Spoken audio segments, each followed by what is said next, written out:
दैनिक छत्तीसगढ़ के जम्मू संगवारी मल्ला जय जोहार नमस्कार। दैनिक छत्तीसगढ़ चैनल देखना शुरू कर चुके हैं आप, और छत्तीसगढ़ प्रदेश की आज की तमाम सभी महत्वपूर्ण बड़ी खबरों की शुरुआत एक छोटे से सब्सक्राइब के साथ। छत्तीसगढ़ में मोबाइल की तरह रिचार्ज सिस्टम 11 लाख घरों में जून माह से शुरू होने वाला है। छत्तीसगढ़ के लगभग 11 लाख घर ऐसे हैं जहां जून माह से बिजली का बिल नहीं दिया जाएगा।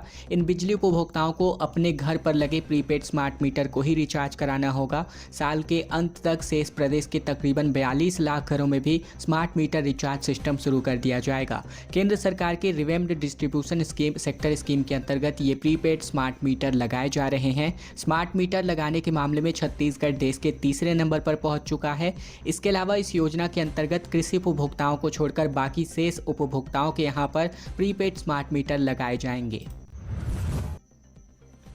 दुर्ग में धर्मांतरण को लेकर एक बार फिर से बवाल मच गया। घर में ही प्रार्थना सभा का आयोजन किया जा रहा था, जहां बजरंग दल के कार्यकर्ताओं ने इसका विरोध प्रदर्शन किया। छत्तीसगढ़ के दुर्ग जिले में धर्मांतरण को लेकर एक बार फिर बवाल मच गया। बीते दिन करहीडीह बस्ती में रहने वाले एक ठाकुर परिवार के यहां प्रार्थना सभा का आयोजन किया गया था। जैसे इसकी जानकारी बजरंग दल के लोगों को हुई, जहां उन्होंने जमकर विरोध प्रदर्शन किया है। जेवरा सिरसा चौकी पुलिस मामले में इसकी जाँच की जा रही है। विश्व हिंदू परिषद के प्रांताध्यक्ष संतोष गोलछा ने बताया कि करहीडीह बस्ती में उषा ठाकुर किशोर ठाकुर के घर पर रविवार को प्रार्थना सभा आयोजित किया गया था, जहां तकरीबन 40 से 50 लोग मौजूद थे। छत्तीसगढ़ में शराब की दुकानें बढ़ने वाली है। 67 नई शराब की दुकानें संचालित होंगी और अब दुकानों को एक और दूसरे जिले में ट्रांसफर किया जा सकता है। छत्तीसगढ़ में पीने पिलाने के शौकीनों के लिए ये काम की खबर हो सकती है। राज्य में वर्ष 2025-26 में कोई भी शराब की दुकानें बंद नहीं होगी, और साथ ही जिन जगहों पर शराब की दुकानें नहीं हैं वहाँ 10% यानी कि 67 नई दुकानें खोली जानी हैं। इसके अलावा प्रीमियम शराब की दुकानें नई दुकानें खोली जाएंगी।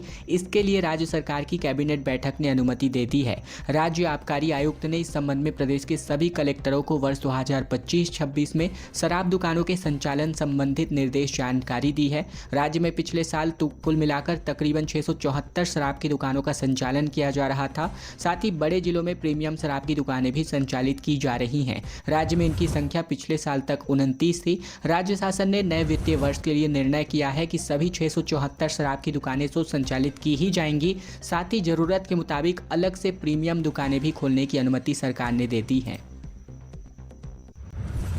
राजनांदगांव में तापमान 40 डिग्री के करीब पहुंच चुका है। कई जिलों में तापमान लू के जैसे हालात के नज़दीक हैं। अगले 3 दिन में ऐसे ही मौसम रहेंगे, फिर 3 डिग्री तक तापमान एक बार फिर गिरेगा। छत्तीसगढ़ के सभी जिलों में मार्च के दूसरे पखवाड़े में ही तेज गर्मी तप रहे हैं, जहां पारा 40 डिग्री के करीब पहुंच चुका है। तो वहीं दुर्ग और रायपुर संभाग में गर्मी का असर सबसे ज़्यादा है। रविवार को राजनांदगांव सबसे गर्म स्थान रहा, जहाँ अधिकतम तापमान तकरीबन 40 डिग्री सेल्सियस रिकॉर्ड किया गया।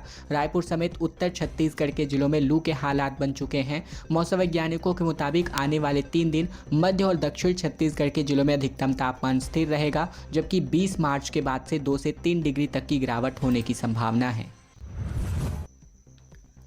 गर्मी के चलते धू धू करके जंगल सुलगने लगे हैं। 3 दिन में 2100 जगहों पर ये आग लगने की घटनाएं सामने आ चुकी हैं। छत्तीसगढ़ में रायपुर में गर्मी का मौसम शुरू होते ही बात करें तो जंगलों में आग लगने की घटनाएं लगातार बढ़ती जा रही हैं। 1 जनवरी से लेकर 16 मार्च तक कुल 8148 स्थान ऐसे हैं जहां पर ये आग लग चुकी है।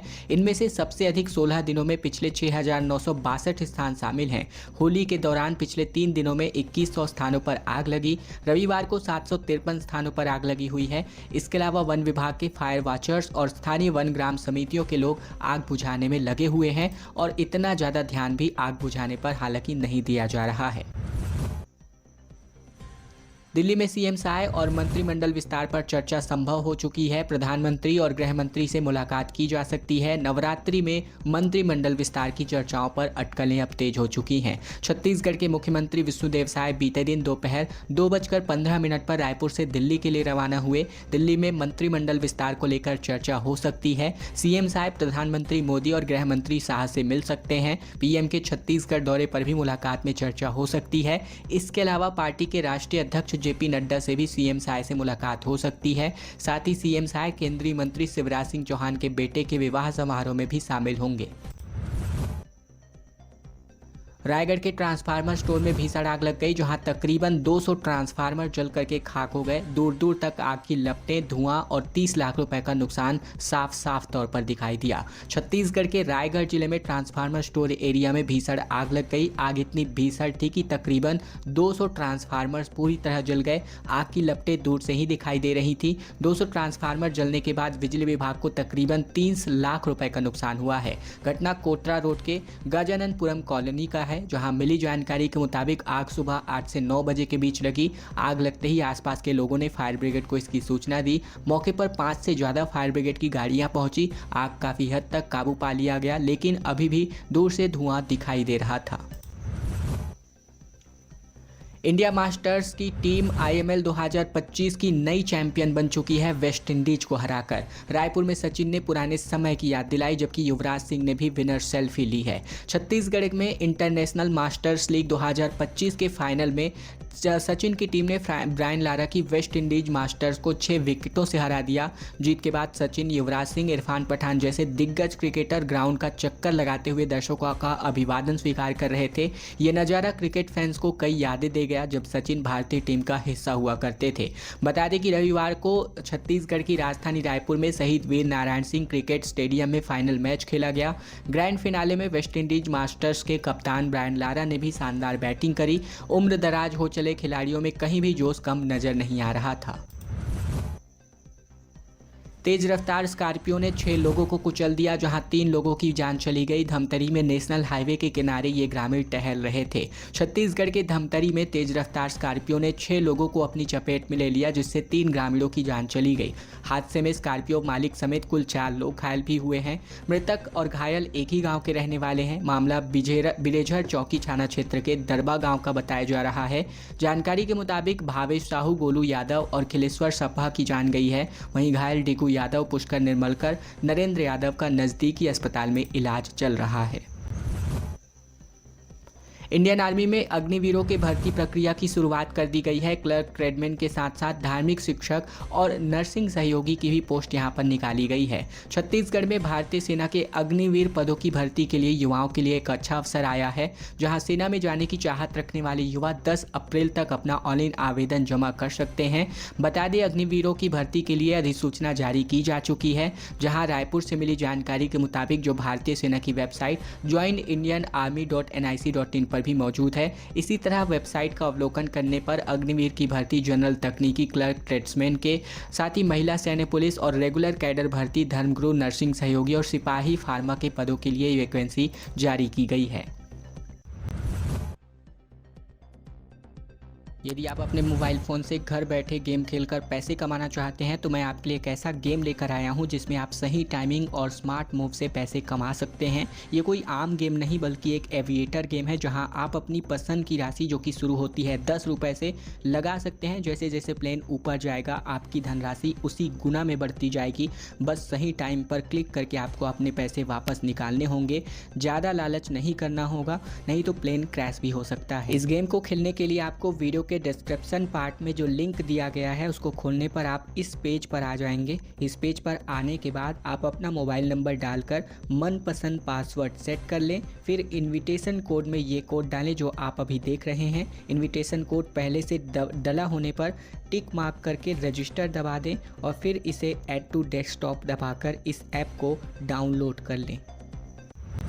धान उत्पादन और खरीदी के आंकड़ों में अंतर को लेकर नेता प्रतिपक्ष ने सवाल उठाया और कहा कि मंत्री नेताम परीक्षण कराएंगे। छत्तीसगढ़ के विधानसभा के बजट सत्र में नेता प्रतिपक्ष डॉक्टर चरणदास महंत ने सदन में धान उत्पादन और खरीदी में अंतर का मुद्दा उठाया, जिस पर मंत्री रामविचार नेताम के विभागों के अनुदान मांगों पर चर्चा के दौरान उन्होंने कहा कि आर्थिक सर्वेक्षण में दिए गए आंकड़े और खरीदी के आंकड़ों में बड़ा अंतर है। आर्थिक सर्वेक्षण में वर्ष 2023-24 में 100 लाख टन धान उत्पादन होना बताया गया, जबकि समर्थन मूल्य पर धान की खरीदी 144 लाख मीट्रिक टन की गई। 44% धान कहां से आ गया, इस पर उन्होंने जांच की बात कही है।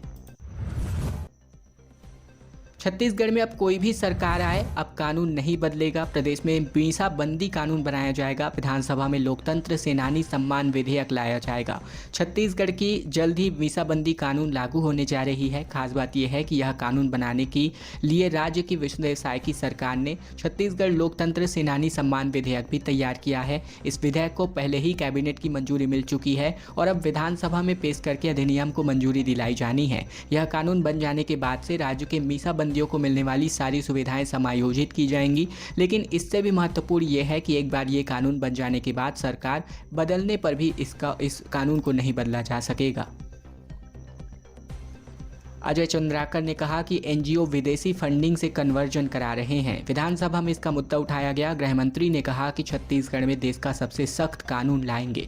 पूर्व मंत्री और बीजेपी के विधायक अजय चंद्राकर ने बीते दिन विधानसभा में बजट सत्र की कार्यवाही के दौरान एनजीओ को मिलने वाली विदेशी फंडिंग से कन्वर्जन का मुद्दा उठाया, जहां चंद्राकर ने सदन में सवाल उठाते हुए आरोप लगाया कि राज्य में कई एनजीओ विदेशी फंडिंग के जरिए मतांतरण यानी धर्मांतरण यानी कन्वर्जन करा रहे हैं। इस पर गृह मंत्री विजय शर्मा ने कहा कि वर्तमान में राज्य की 153 संस्थाओं को विदेशी फंडिंग मिल रही है, जबकि पहले यह संख्या 364 हुआ करती थी। इनमें से 84 संस्थाओं की फंडिंग पर रोक लगाई जा चुकी है और 127 की वैधता समाप्त कर दी गई है।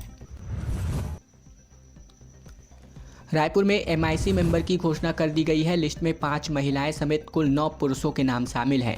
रायपुर नगर निगम की महापौर मीनल चौबे ने मेयर इन काउंसिल यानी एमआईसी के सदस्यों की घोषणा कर दी है। 14 सदस्यों में से 5 महिलाएं हैं, जबकि 9 पुरुषों को शामिल किया गया है। सभी सदस्यों को अलग अलग विभागों की बंटवारी की गई है। मेयर मीनल चौबे ने कहा कि सभी सदस्य मिलकर रायपुर का विकास करेंगे। सीनियर पार्षदों में उपनेता प्रतिपक्ष रहे मनोज वर्मा, दीपक जायसवाल, सरिता दुबे का नाम सूची में सम्मिलित है। नए पार्षदों में खेम कुमार सेन, संतोष साहू जैसे पहली बार पार्षद बने पार्षदों के नाम भी शामिल हैं। एमआईसी में नए और पुराने पार्षदों का समीकरण देखने को मिल रहा है। रायपुर में कांस्टेबल ने एएसआई पर 18 गोलियां दाग दी, जिसकी वजह से मौत हो गई। रायपुर के मुड़ीपार स्थित आईटीबीपी 38वीं बटालियन के भारत तिब्बत सीमा सुरक्षा बल यानी आईटीबीपी कैंप में एक कांस्टेबल ने इंसास राइफल से एएसआई की गोली मार करके जान ले ली। कांस्टेबल ने एएसआई के माथे पर पहली गोली और फिर सीने पर 15 गोलियां उतारी, जबकि 2 गोलियां इधर उधर चलाई गई। वारदात सुबह 9 बजे की है। मॉर्निंग परेड के दौरान एएसआई देवेंद्र सिंह दहिया के डांटने से गुस्से में आकर आरक्षक सरोज कुमार ने ताबड़तोड़ फायरिंग चालू कर दी। वारदात की जानकारी मिलने पर खरोरा पुलिस मौके पर पहुंची। छत्तीसगढ़ में 12 साल बाद 5वीं और 8वीं की परीक्षा बोर्ड जैसी करी गई। हालांकि बोर्ड नहीं है, इस साल भी एग्जाम पैटर्न बदला गया। छात्रों ने अपने ही स्कूल में बैठकर ये पेपर लिखा है। छत्तीसगढ़ में 12 साल बाद अब जाकर 5वीं और 8वीं की बोर्ड जैसी केंद्रीकृत परीक्षा की शुरुआत की गई है और अब तक हुई बोर्ड परीक्षाओं से ये काफ़ी अलग रही है, क्योंकि इस बार परीक्षा के पैटर्न में काफ़ी बदलाव किया गया है, जिसके तहत छात्रों को अपने ही स्कूल में एग्जाम देने की सुविधा दी गई, जबकि परीक्षा केंद्रों पर निरीक्षण और संचालन की जिम्मेदारी बदली गई। वहीं कोर्ट के आदेश के मुताबिक गवर्नमेंट स्कूल के ही ज़्यादातर छात्र ये परीक्षा दे रहे हैं, जबकि निजी स्कूल अपनी मर्जी से परीक्षा में शामिल हो रहे हैं या फिर नहीं, ये एक तरह का एग्जाम ही लेंगे। स्कूली वैन को पिकअप ने टक्कर मार दी, 11 बच्चे घायल हो गए। खबर आ रही है छत्तीसगढ़ के धमतरी से, जहां स्कूली वैन और पिकअप की आपस में टक्कर होने की वजह से 11 बच्चे घायल हो गए। स्कूल से वापस लौट रहे बच्चों की वैन पीछे से आ रही पिकअप से जा टकराई। टक्कर इतनी जोरदार थी कि दोनों वाहन सड़क किनारे पलट गए। हादसे के बाद बच्चों की चीख पुकार मच गई, जिसे सुनकर स्थानीय लोग तुरंत मदद के लिए पहुंचे। सभी घायलों को मगरलोड अस्पताल में भर्ती कराया गया, जहां एक बच्चे के हालात गंभीर हैं। दरअसल ये घटना मगरलोड थाना क्षेत्र में गुरुकुल कॉलेज के पास हुई, जहां आत्मानंद स्कूल के छात्र इको वैन से अपने घर वापस लौट रहे थे। परीक्षा की समय सारणी को लेकर विरोध प्रदर्शन किया गया। रायगढ़ में छात्र नेताओं ने नारे लगाए। एबीवीपी और एनएसयूआई ने नए टाइम टेबल की मांग की है। छत्तीसगढ़ के रायगढ़ में शहीद नंद कुमार पटेल विश्वविद्यालय के द्वारा मुख्य परीक्षा 20 मार्च से आयोजित की जानी है, लेकिन इसी दौरान कॉमन यूनिवर्सिटी एंट्रेंस टेस्ट यानी CUET की परीक्षा आयोजित की जानी है। ऐसे में नई समय सारणी की मांग को लेकर एनएसयूआई और एबीवीपी के छात्र नेताओं ने विरोध प्रदर्शन करते हुए कुल सचिव के नाम ज्ञापन सौंपा है। हार की समीक्षा छत्तीसगढ़ कांग्रेस करने वाली है। 19 मार्च को पॉलिटिकल अफेयर्स कमेटी की बैठक होने वाली है। छत्तीसगढ़ में लगातार 3 चुनावों में हार का सामना करने के बाद कांग्रेस अब समीक्षा बैठक करने वाली है। आने वाले 19 मार्च यानी कल के दिन एक बैठक आयोजित होने वाली है, जहां पार्टी की पॉलिटिकल अफेयर्स कमेटी के सदस्य और अन्य वरिष्ठ नेता इस बैठक में शामिल होंगे। इस बैठक में पीसीसी प्रभारी सचिन पायलट के साथ साथ सह प्रभारी जरिता लैथफलांग, विजय जांगीर, पीसीसी चीफ दीपक बैज, नेता प्रतिपक्ष चरणदास महंत, पूर्व मुख्यमंत्री भूपेश बघेल और पूर्व डिप्टी सीएम टीएस सिंहदेव मौजूद रहेंगे। बैठक का मुख्य उद्देश्य लोकसभा, विधानसभा, नगरीय निकाय और पंचायत चुनाव में हुई हार की समीक्षा करना है और आगामी रणनीतियों पर चर्चा करना है। खबरों का सिलसिला बस यही तक का था। वीडियो अगर आपको पसंद आया, वीडियो को लाइक करना मत भूलेगा। चैनल पर नए हैं, चैनल जरूर से सब्सक्राइब कर लीजिएगा। इसके अलावा वीडियो आप कहां से देख रहे हैं, कमेंट बॉक्स में लिखकर हमें जरूर अवगत कराइएगा।